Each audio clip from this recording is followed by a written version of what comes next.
السلام علیکم ورحمۃ اللہ وبرکاتہ۔ الحمد للہ رب العالمین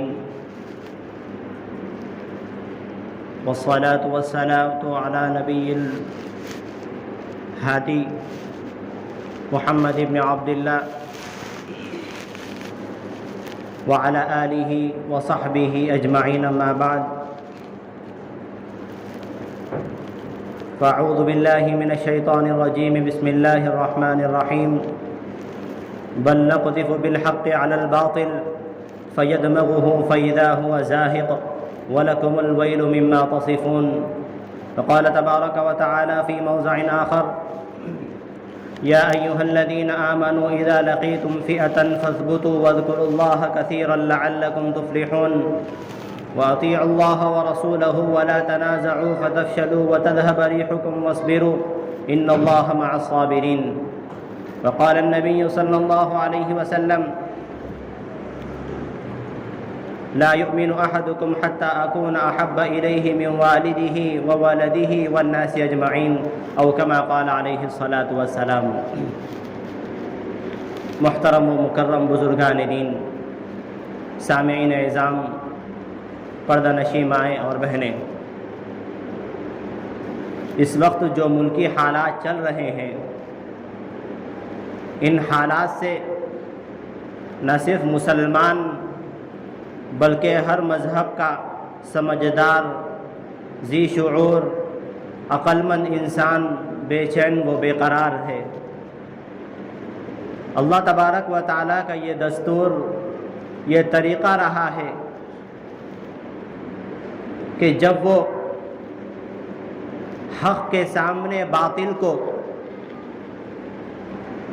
سر چڑھ کر بولنے کا موقع دیتا ہے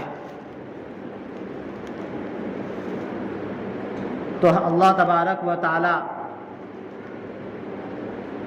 حق کو غلبہ عطا فرماتے ہیں، اور جب کوئی مذہب اسلام کو مٹانے کے لیے،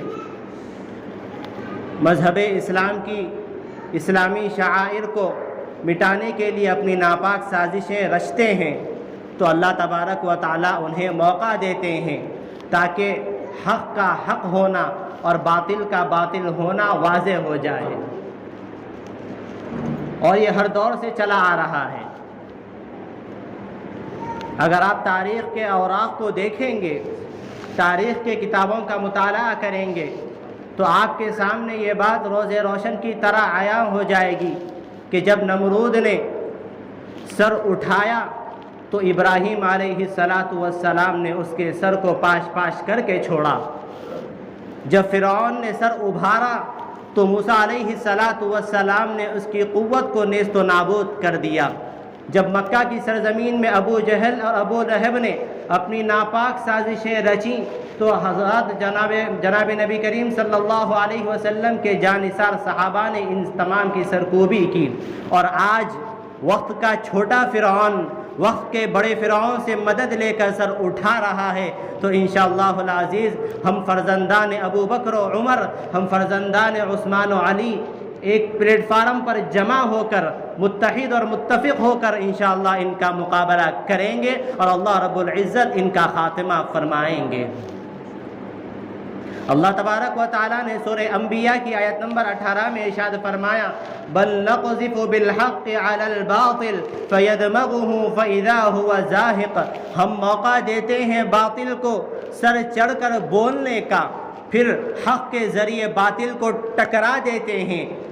فیدمغه فاذا هو زاهق، پھر جب حق کے ذریعے باطل کو ٹکرا دیا جاتا ہے تو حق کے ذریعے جب باطل کو ٹکرا دیا جاتا ہے تو باطل کا دماغ کھل کر باہر نکل آ جاتا ہے، یعنی باطل ملیامیٹ ہو جاتا ہے اور باطل فنا و برباد ہو جاتا ہے۔ سامعین گرامی، حضور علیہ السلام کی شان میں گستاخی یہ کوئی آج کی پیداوار نہیں ہے، بلکہ حضور علیہ السلام کے زمانے سے یہ سلسلہ چلا آ رہا ہے اور یہ باطل کا طریقہ کار رہا ہے۔ حضور علیہ السلام جب مکہ کی چوٹی پر وحدانیت کا پیغام دینے لگے اور ایک اللہ کی طرف دعوت و تبلیغ دینے لگے تو مشرکین مکہ نے حضور علیہ السلام سے ارشاد فرمایا، اے محمد عربی صلی اللہ علیہ وسلم، آپ ہمارے بتوں کی پوجا کیجئے، ہم تمہارے اللہ کی بھی پوجا کریں گے۔ تو قرآن نے صاف طور پر نہ صرف نبی علیہ السلام کے لیے بلکہ آنے والے ہر امتی کے لیے صاف طور پر یوں کہہ دیا، قل یا ایھا الکافرون، اے اللہ کے نبی آپ صاف طور پر مشرکین مکہ سے کہہ دیجئے، اے نبی آپ صاف طور پر کافروں سے کہہ دیجئے، وقت کے فرعونوں سے کہہ دیجئے، لا اعبد ما تعبدون، میں ان معبودوں کی عبادت نہیں کروں گا جس کی تم عبادت کرتے ہو، ولا انتم عابدون ما اعبد، اور نہ تم اس اللہ کی عبادت کرنے والے ہو جس کی میں عبادت کرتا ہوں، ولا انتم عابدون ما اعبد، اور نہ میں ان معبودوں کی عبادت کروں گا جس کی تم عبادت کرتے ہو، لکم دینکم ولی دین، تمہارا دین تمہارا مذہب تمہارے لیے ہے، میرا دین میرا مذہب میرے لیے ہے۔ تو قرآن نے صاف الفاظ میں کہہ دیا کہ لوگ دشمنان اسلام کو مٹانے کے لیے سازشیں رچیں گے، لیکن قرآن نے کہہ دیا کہ تمہارا مذہب تمہارے لیے ہے، تمہاری مخالفت ہماری معاشرت میں ہمیں قبول ہے، تمہاری مداخلت ہماری زندگیوں میں ہماری زندگی کے ہر شعبے میں قبول ہے، لیکن مذہب اسلام کے شعبے میں صحابہ کرام کی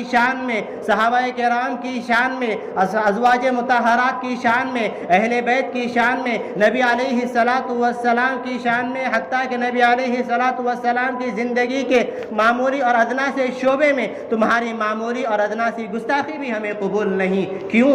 اس لیے کہ آپ علیہ السلام نے ارشاد فرمایا، لا یؤمن احدکم حتی اکون احب الیہ من والدہ وولدہ والناس اجمعین، اللہ کے نبی نے ارشاد فرمایا تم میں سے کوئی اس وقت تک کامل مومن نہیں ہو سکتا جب تک کہ میں تمہارے نزدیک تمہارے والدین تمہاری اولاد حتیٰ کہ تمہاری جان سے زیادہ محبوب نہ بن جاؤں۔ تو اس وقت جس وقت اللہ کے نبی علیہ السلام نے یہ ارشاد فرمایا تو حضرت عمر رضی اللہ عنہ نے جناب نبی کریم صلی اللہ علیہ وسلم سے مخاطب ہو کر یوں فرمایا، اے اللہ کے نبی مجھے آپ کی ذات، اپنے والدین، اپنی اولاد میں اپنی ساری سلطنت اور اپنی ساری ملکیت سے زیادہ آپ کی ذات محبوب ہے، لیکن مجھے خدشہ ہے کہ میری جان سے زیادہ محبوب ہو۔ تو پیغمبر دو جہاں سرکار مدینہ صلی اللہ علیہ وسلم نے ارشاد فرمایا، اے عمر تمہارا ایمان تو کامل نہیں، کیونکہ جب تک کوئی بندہ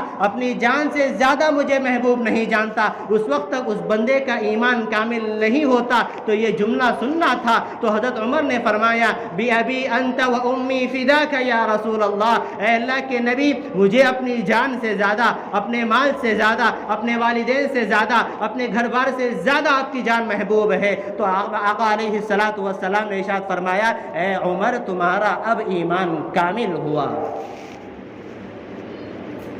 محترم بزرگوں، آئے دن حضور علیہ السلام کی شان میں جو گستاخیاں کی جا رہی ہیں، گستاخیاں کرنے والوں کے متعلق بھڑکانا نہیں مقصود، بلکہ مقصود آج یہ ہے کہ یہ گستاخی کرنے والے جن چیزوں کے سہارے پر گستاخی کر رہے ہیں، جن اعتراضات کو سامنے رکھ کر وہ ہمارے نبی اور صحابہ کی شان میں گستاخیاں کر رہے ہیں، اسلام کو نشانہ بنا رہے ہیں، وہ کون سی چیزیں ہیں؟ کن چیزوں کو بنیاد بنا کر وہ مذہب اسلام کو اور نبی علیہ السلام کی شان میں گستاخیاں کر رہے ہیں؟ ان میں سے ایک، ان گستاخوں کے جو اعتراضات ہیں ان میں سے پہلا اعتراض یہ ہے کہ نبی علیہ السلام نے ایک سے زیادہ نکاح کیوں کیا؟ آپ علیہ السلام نے 11 ازواج مطہرات سے 11 عورتوں سے نکاح کیوں کیا؟ جس طرح ایک عام مسلمان کے لیے مذہب اسلام میں 4 نکاح کرنے کی اجازت دی گئی، پرمیشن دی گئی، تو نبی علیہ السلام نے 4 سے زیادہ نکاح کیوں کیا؟ ان کا سب سے پہلا اعتراض یہ ہے۔ تو آئیے ان کے اعتراضات کا جواب دیتا ہوں اور ان کے دیگر اعتراضات کو سنا کر ان کا جواب دیتا ہوں، تاکہ ہمارا عامی مسلمان جو ان دینی معلومات سے ناواقف ہیں، دور ہیں، اور یہ بھی ان کے اعتراضات کا شکار بن رہا ہے اور ان کی ہاں میں ہاں ملا رہا ہے اور اپنے ایمان کو غارت کے گڑھے میں ڈال رہا ہے۔ تو عزیزان محترم، نبی علیہ السلام نے ایک سے زیادہ نکاح کیا، 11 نکاح کیا، بالکل کیا ہے۔ ہمارا عقیدہ ہے کہ نبی علیہ السلام نے 11 نکاح کیے اور آپ کا یہ نکاح کرنا حق بجانب ہے، بلکہ اللہ کی جانب سے کیے ہوئے یہ رشتے طے تھے۔ احادیث میں آتا ہے کہ آپ علیہ السلام نے اپنی 11 ازواج مطہرات اور اپنے جتنے صاحبزادیاں تھیں اللہ کی وحی کے بغیر کسی سے نہیں کیا، یعنی اللہ کے نبی کا خود اپنی ذات سے کسی کا نکاح کروانا اور اپنی ذات کا نکاح کرنا یہ اللہ کے وحی کے بغیر نہیں ہوا۔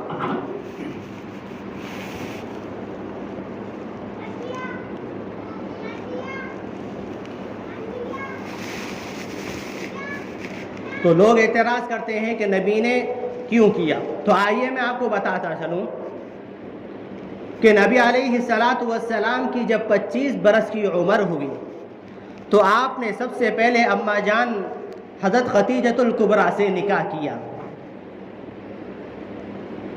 جب آپ نے حضرت خدیجۃ الکبریٰ سے نکاح کیا تو اس وقت جناب نبی کریم صلی اللہ علیہ وسلم کی عمر تھی 25 برس، خدیجۃ الکبریٰ رضی اللہ عنہا کی عمر تھی 40 برس۔ تو اب آپ دیکھیے، جہاں ایک طرف ایک نوجوان لڑکا جو عین شباب کی عمر کو پہنچا ہوا ہے، جہاں جس عمر میں ہر نوجوان کی شبابیت عروج پر پہنچی ہوتی ہے، اس عمر میں آقا نامدار فخر دو جہاں جناب نبی کریم صلی اللہ علیہ وسلم ایک ایسی بی بی جان سے نکاح کرتے ہیں جس کا پہلے سے 2 دفعہ نکاح ہو کر نکاح ٹوٹ چکا تھا۔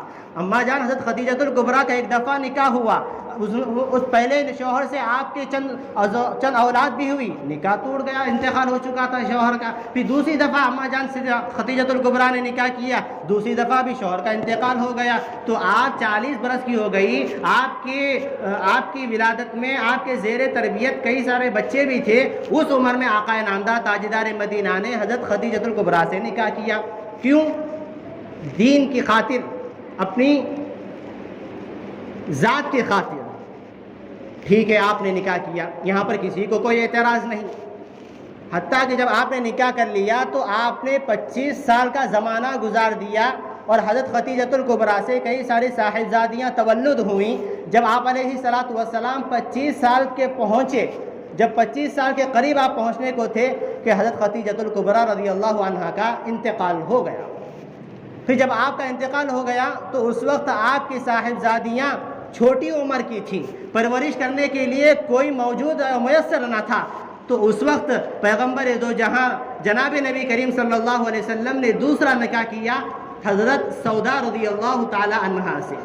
اب آپ یہاں پر دیکھیں کہ جب آپ دوسرا نکاح کر رہے ہیں تو آپ کو یہ اختیار ہے کہ آپ چاہتے تو آپ کنواری لڑکی سے نکاح کرتے، لیکن اس وقت بھی پیغمبر دو جہاں نے جو نکاح کیا حضرت سودا کا، یہ بھی بیوہ تھیں، ان کا بھی اس وقت پہلے سے نکاح ہو کر نکاح ٹوٹ چکا تھا۔ تو آپ نے دوسرا نکاح کیا مصلحت کی خاطر اپنے بچوں کی پرورش کے لیے۔ تو یہاں پر بھی آپ نے جو نکاح کیا تھا، اپنے بچوں کی پرورش کے لیے نکاح کیا تھا، وہ بھی اس عورت سے جو بیوہ تھی۔ اس کے بعد بھی آپ علیہ السلام نے نکاح کیے، لیکن جو نکاح کیے ان نکاح کرنے والے جو ازواج مطہرات تھی ان کی فہرست کو سنانے سے پہلے میں آپ کو یہ بتلا دوں کہ نبی علیہ السلام نے جتنے سارے نکاح کیے، آپ علیہ السلام کو یہ اختیار تھا، یہ اجازت تھی، یہ پرمیشن تھی، یہ حضور علیہ السلام کی شان تھی، یہ خاصیت تھی کہ آپ جتنے چاہتے نکاح کرتے، یہ حضور کی شان تھی۔ ہر امت مسلمہ کو ہر مسلمان کو یہ اختیار نہیں، بلکہ مسلمان کو صرف 4 سے نکاح کرنے کی اجازت دی گئی، لیکن پیغمبر دو جہاں کو 1 سے زائد آپ جتنا چاہتے آپ نکاح کر سکتے تھے۔ تو یہ حضور علیہ السلام کی خاصیت تھی۔ اب لوگوں کو یہ بات سمجھ میں نہیں آتی کہ بھائی حضور کو خاصیت کیسے تھی، تو میں آپ کو مثالوں سے سمجھاتا چلوں کہ حضور علیہ السلام تہجد کی نماز پابندی سے پڑھا کرتے تھے۔ آپ سب کو علم ہے، یہ علم نہیں ہے کہ حضور علیہ السلام پر تہجد کی نماز فرض تھی۔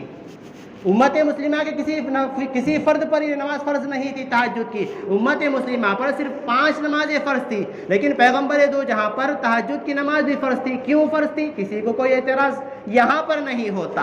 حضور علیہ الصلاۃ والسلام کی شان یہ اعلیٰ ہے، حضور کی شان یہ عرفہ ہے۔ حضور علیہ الصلاۃ والسلام سارے جہاں کے سردار بنا کر بھیجے گئے تھے، تو حضور علیہ الصلاۃ والسلام نے اپنے آپ پر اس نماز کو فرض کر لیا تھا، یہ حضور کی شان میں فرض تھی۔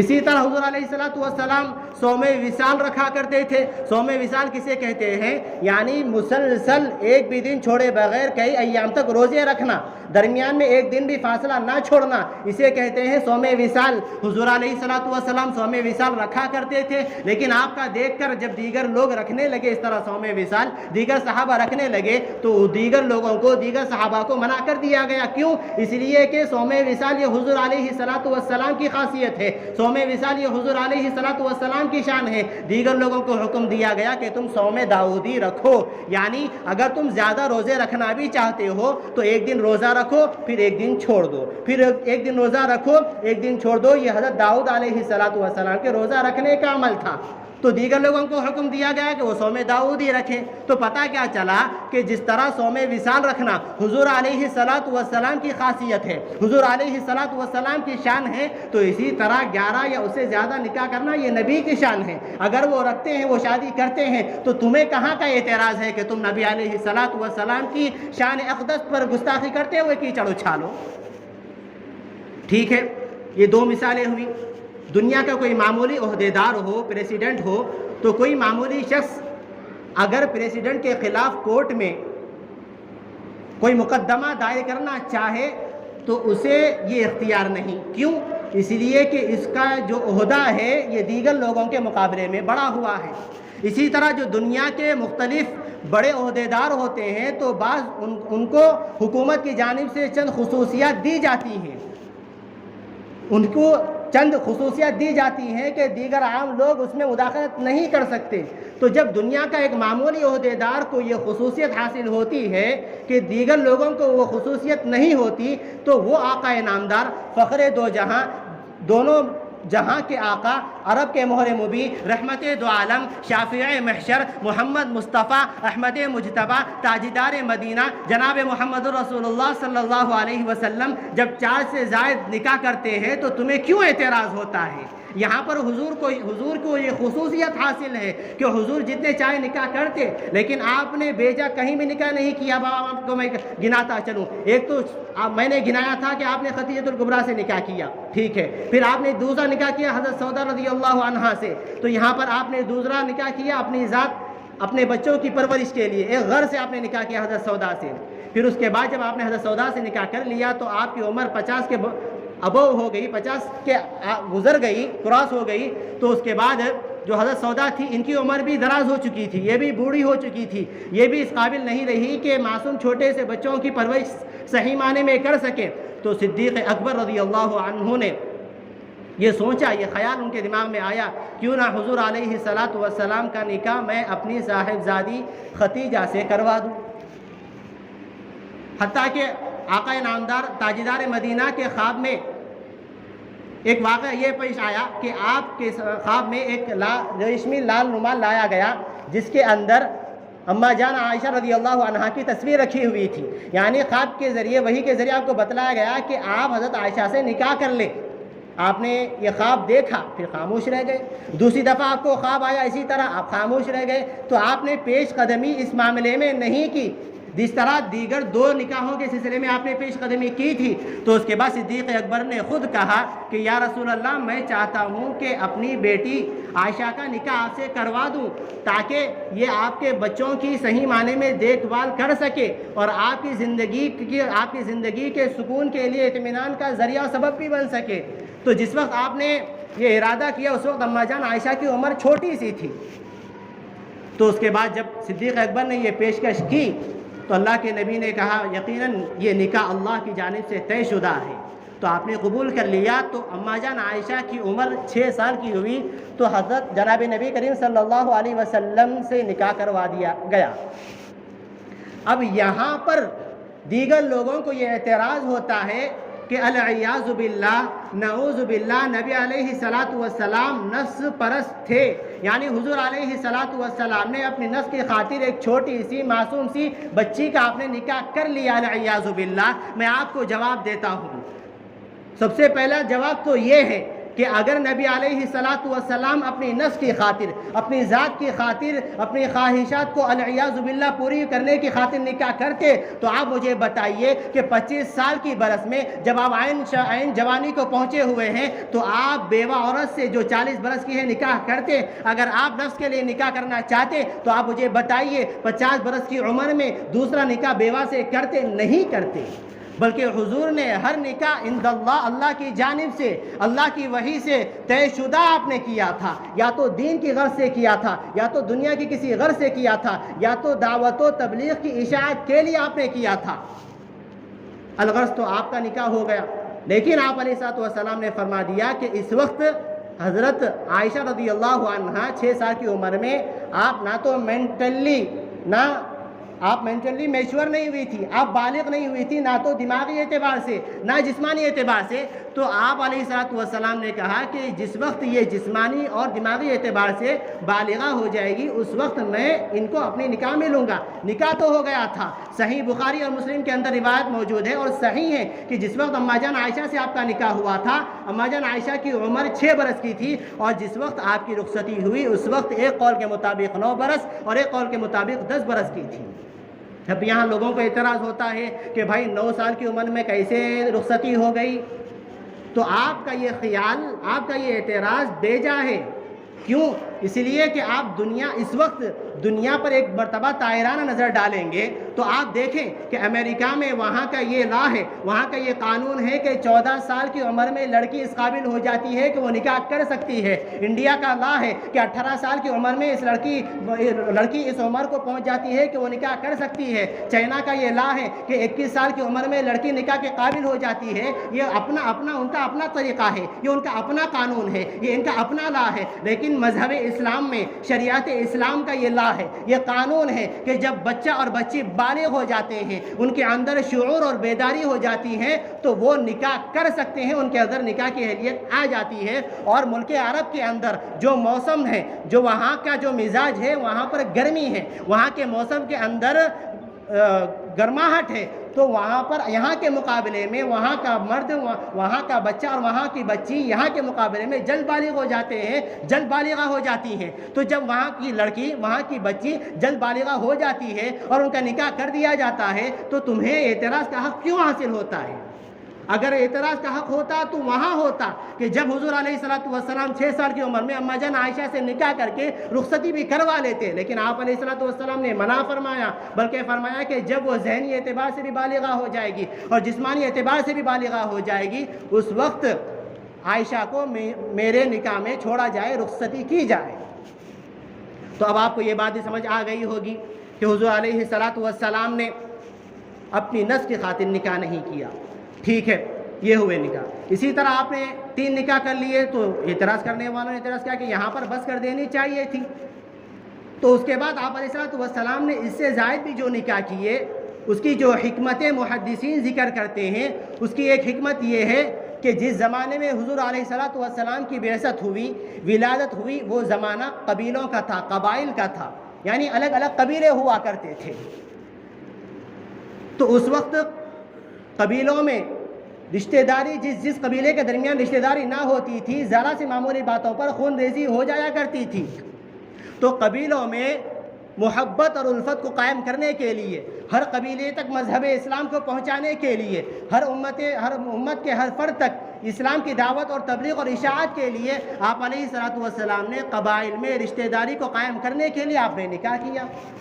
جیسا کہ آتا ہے کہ حضرت زینب رضی اللہ تعالیٰ عنہا سے آپ نے نکاح کیا، دین کو پہنچانے کے لیے، مذہب اسلام کو پہنچانے کے لیے کہ آپ نے نکاح کیا، یہ بھی ایک آپ کی حکمت ہے۔ ٹھیک ہے، اسی طرح آپ نکاح کیا کرتے تھے۔ ان حکمتوں میں سے ایک حکمت یہ ہے کہ آپ علیہ الصلوۃ والسلام نے جو نکاح کیا وہ کسی شخصیت کی، کسی خاص شخصیت کی، کسی اعلیٰ اور بڑے شخصیت کی دل جوئی کے لیے آپ نے نکاح کیا۔ مثال کے طور پر آپ علیہ الصلوۃ والسلام نے حضرت عمر فاروق رضی اللہ عنہ کی صاحبزادی حضرت حفصہ رضی اللہ عنہا سے نکاح کیا۔ ٹھیک ہے، نکاح کیا۔ کیوں نکاح کیا؟ اس وجہ سے نکاح کیا کہ عمر فاروق رضی اللہ عنہ کچھ غم زدہ تھے۔ کس وجہ سے؟ کہ حضرت ابو بکر صدیق رضی اللہ عنہ کی صاحبزادی اماں جان عائشہ رضی اللہ عنہا آپ کے نکاح میں ہیں، میری وہ شان نہیں، کاش کہ میری صاحبزادی بھی حضور کے نکاح میں ہوتی تو مجھے بھی ایک شان حاصل ہوتی، مجھے بھی ایک رفعت حاصل ہوتی، ایک عظمت حاصل ہوتی۔ میں کہہ سکتا کہ دیکھو میری صاحبزادی حضور علیہ الصلوۃ والسلام کی نکاح میں ہے، حضور علیہ الصلوۃ والسلام کی زوجہ مطہرہ ہے، مجھے یہ فخر ہوتا۔ تو آپ علیہ الصلوۃ والسلام نے خلیفہ ثانی حضرت عمر رضی اللہ عنہ کی دل جوئی کے لیے آپ نے حضرت حفصہ سے نکاح کیا، ٹھیک ہے، یہ بھی ایک حکمت کتابوں کے اندر موجود ہے۔ اسی طرح جو حکمتیں ذکر کی جاتی ہیں ان حکمتوں میں سے ایک حکمت یہ بھی ہے کہ حضور علیہ الصلوۃ والسلام سیاست کی خاطر آپ نے نکاح کیا تھا۔ سیاست کی خاطر کیا مطلب ہے؟ اس کی مثال ہے ابو سفیان کی صاحبزادی ام حبیبہ رضی اللہ عنہا، یہ ابو سفیان کی صاحبزادی تھی۔ ابو سفیان یہ آخر میں اپنی عمر کے آخر مرحلے میں اسلام کو قبول کر لیے تھے، لیکن یہ اسلام میں قبول کرنے سے پہلے مسلمانوں کے سخت دشمن تھے، اور یہ ایک کمانڈر تھے، اور مذہب اسلام کے خلاف جتنی جنگیں ہوا کرتی تھی ہر جنگ میں یہ پیش قدم رہا کرتے تھے، اور مسلمانوں کو ہرانے کے لیے اور ان کی جنگوں کو پسپا کرنے کے لیے، نیست و نابود کرنے کے لیے یہ پیش قدم رہا کرتے تھے۔ تو آپ علیہ الصلوۃ والسلام نے ان کی صاحبزادی حضرت ابو سفیان کی صاحبزادی ام حبیبہ سے آپ نے نکاح کیا۔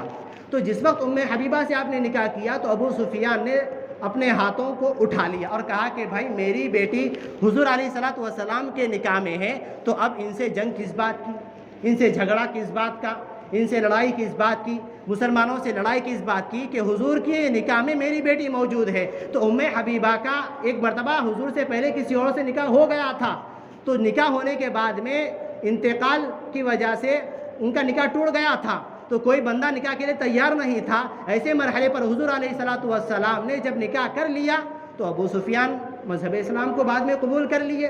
تو یہاں پر حضور علیہ الصلوۃ والسلام کا نکاح کرنا اس کی ایک مصلحت کیا تھی؟ سیاست بھی تھی۔ تو بلا وجہ مذہب اسلام میں معلومات کے بغیر، اس میں ہونے والی حکمتوں کے معلوم کیے بغیر گستاخی کرنا تو یہ سراسر حماقت ہے، کہ جو عقل مند انسان ہوتا ہے وہ بغیر سمجھے نہیں بولتا۔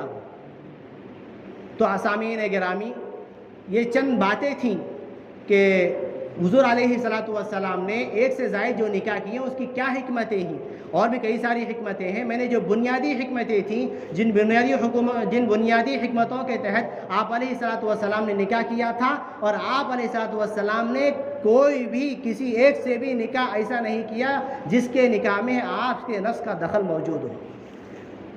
آپ علیہ الصلوۃ والسلام نے جتنے نکاح کیے وہ سارے نکاح اللہ تبارک و تعالیٰ کی جانب سے طے شدہ تھے۔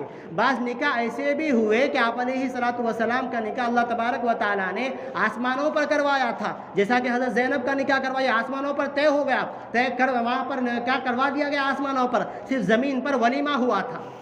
تو کئی سارے ایسے نکاح ہوئے جہاں پر آپ علیہ الصلوۃ والسلام نے یا تو دینی مصلحت کی خاطر آپ نے نکاح کیا، یا دنیاوی مصلحت کی خاطر آپ نے نکاح کیا، یا پھر اپنی ذاتی مصلحت کی خاطر آپ نے نکاح کیا، لیکن کسی بھی نکاح میں حضور کا اپنی نفس کا کوئی دخل نہیں تھا۔ تو یہ چند معلومات ایسی ہیں جن کا معلوم کرنا ہر مسلمان بالغ مرد و عورت کے لیے ضروری ہے۔ جب آپ کو یہ دینی معلومات حاصل ہوں گی تو ان اعتراض کرنے والوں کے اعتراض سے آپ کا ایمان نہیں لرزے گا، ان اعتراض کرنے والوں کے اعتراض سے آپ کا ایمان کھوکھلا نہیں ہوگا، ان اعتراض کرنے والوں کی گستاخیوں سے آپ کا ایمان نہیں لڑکھڑائے گا۔ جب آپ یہ معلومات حاصل کر لیں گے تو آپ اپنے دوستوں تک بھی پہنچائیں گے اور غیر مسلم دوستوں تک بھی پہنچائیں گے۔ تو دعا ہے اللہ تبارک و تعالیٰ سے جو باتیں ابھی ہمارے سامنے آئی ہیں، عمل سے متعلق باتوں پر عمل کرنے، بچنے سے متعلق باتوں سے بچنے، اور عقائد سے متعلق صحیح باتوں پر عقیدہ رکھنے کی اللہ ہم سب کو توفیق عمل نصیب فرمائے۔ آمین وآخر دعوانا ان الحمدللہ رب العالمین۔